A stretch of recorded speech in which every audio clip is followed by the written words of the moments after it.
가피풀 말씀 테마 끝까지 쓰임 받았던 이유. 이새의 아들 다윗이 온 이스라엘의 왕이 되어 이스라엘을 다스린 기간은 40년이라. 헤브론에서 7년간 다스렸고 예루살렘에서 33년을 다스렸더라. 그가 나이 많아 늙도록 부하고 존귀를 누리다가 죽음에 그의 아들 솔로몬이 대신하여 왕이 되니라. 역대상 29장 26절에서 28절 말씀. 역대상 29장 26절에서 28절과 시편 71편의 말씀은 한 평생의 여정을 마치는 다윗 왕의 인생 장면이다. 특히 시편 71편은 다윗의 마지막 기도인 만큼 지금까지 한평생 고백해온 다윗의 표현들이 많이 포함되어 있다. 다윗은 여기서 이제껏 걸어온 길을 돌아보며 주님께 감사드리고 여전히 변하지 않은 자신의 중심을 점검하며 생명이 다하는 마지막 순간까지 남은 시간을 위해 겸손히 간구한다. 여호와여, 내가 주께 피하오니 내가 영원히 수치를 당하게 하지 마소서.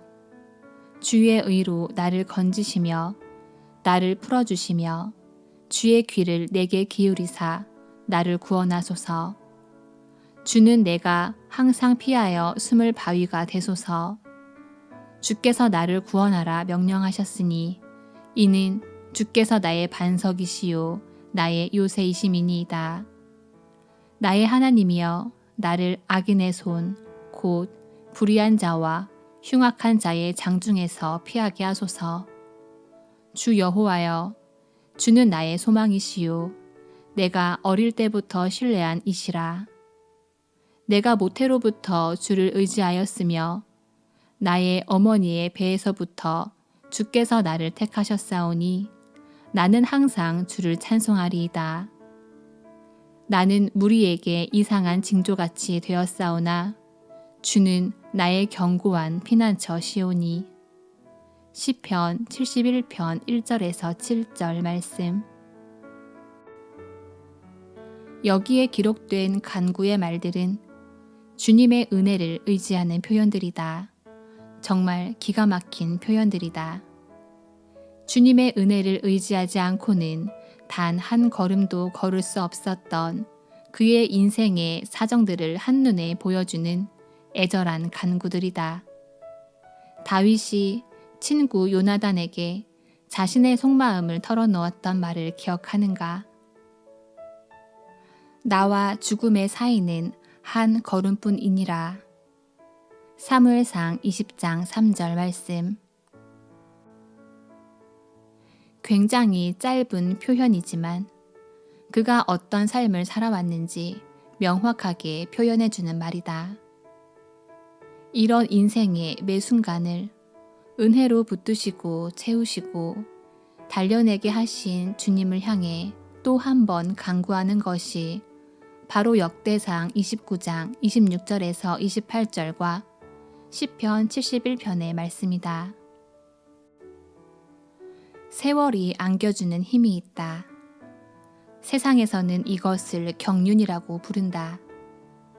경륜이 쌓이면 사회적으로 더 인정받는 위치와 지위와 명예를 얻게 된다. 그래서 그것을 원동력 삼아 나머지 인생을 항해해 나가는 것이 인간의 자연적인 모습이다. 청년의 때에는 열정은 넘치지만 미숙하고 불안정한 모습일 수밖에 없다. 그러다 30대가 되고 40대로 접어들면서 직장이 안정되고 진로가 분명해지고 가정의 안정을 누리다 보면 어느덧 익숙해지면서 나태해지곤 한다. 경륜이 쌓이고 자신감이 생기고 사회적 위치가 확보되면 사람은 반드시 위기를 맞게 된다.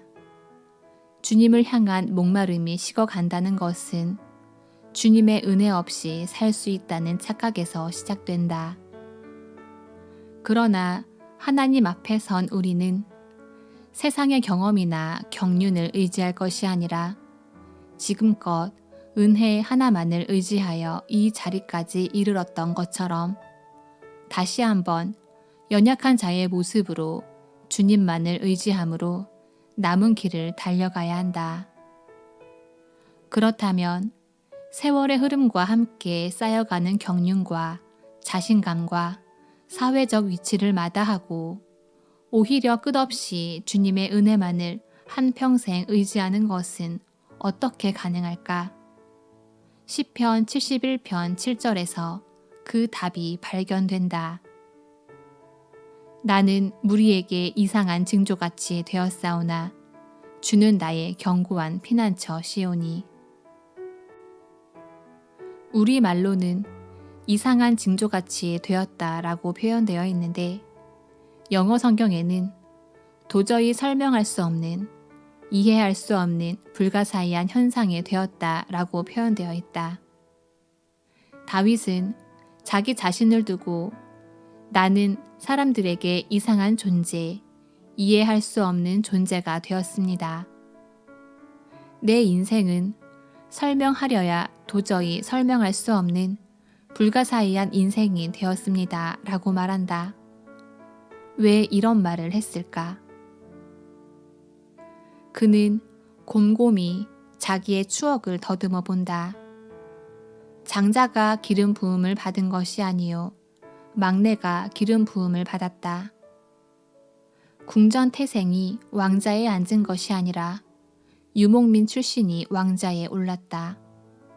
훈련된 용사가 적을 무찌른 것이 아니라 양치기 소년이 거인 대적을 쓸어들였다. 또 한평생 얼마나 많은 죽을 고비들을 넘겨왔는가.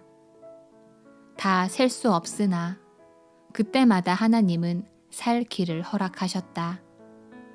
얼마나 많은 죄 중에 지내왔는지 다 헤아릴 수 없으나 주님은 그때마다 피해가게 하셨다. 교만할 만하면 연약함을 깨닫게 하신 것도 주님의 은혜요. 긴장을 놓지 못하게 하신 것도 주님의 은혜다. 무지한 것 같지만 지혜로운 자로 살게 하신 것도 주님의 은혜요. 세상을 사랑할 만하면 세상의 쓴맛을 보게 하신 것도 주님의 은혜다. 우리를 경책하시며 작은 것으로 놀라게 하시고 낮추어 주님만 바라보게 하신 그 은혜를 어찌 잊을 수 있겠는가. 가난한 것 같지만 부유하게 채우신 것도 주님의 은혜요. 연약한 것 같지만 항상 이기게 하신 것도 주님의 은혜다.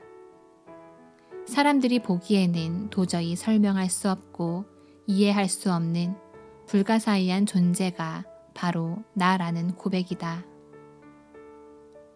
이것은 누구도 가르쳐 줄 수 없는 것들이다. 누가 대신 설명해 줄 수도 없는 것들이다. 스스로 하나님 앞에서 저는 연약한 자입니다 라는 고백 없이는 아무리 이해하려고 해도 이해할 수 없으며 또 이 고백이 진심이 아니고서는 주님의 은혜를 의지할 수도 없다.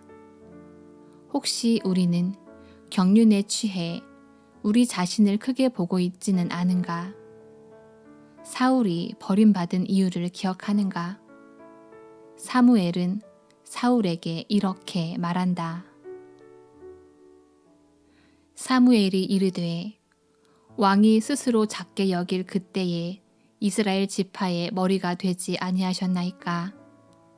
여호와께서 왕에게 기름을 부어 이스라엘 왕을 삼으시고 죄인 아말렉 사람을 진멸하되 다 없어지기까지 치라 하셨거늘 어찌하여 왕이 여호와의 목소리를 청종하지 아니하고 탈취하기에만 급하여 여호와께서 악하게 여기시는 일을 행하였나이까? 사무엘상 15장 17절에서 19절 말씀. 하나님이 사울에게 언제 기름을 부으셨는가? 스스로 작게 여길 때다. 즉 사울도 한때 스스로 작게 여기는 날이 있었다는 뜻이다. 그러나 그가 스스로 크게 여기는 순간 버림받게 되었다. 여기서 우리는 다윗이 끝까지 쓰임 받았던 이유를 알 수 있다. 그는 마지막 숨을 다하는 그날까지 자신이 작은 존재라는 것을 알고 있었다. 끝까지 주님의 은혜를 의지하는 자만이 완주할 수 있다. 다니엘 김의 완주자 중에서 가피플 말씀 테마 끝까지 쓰임 받았던 이유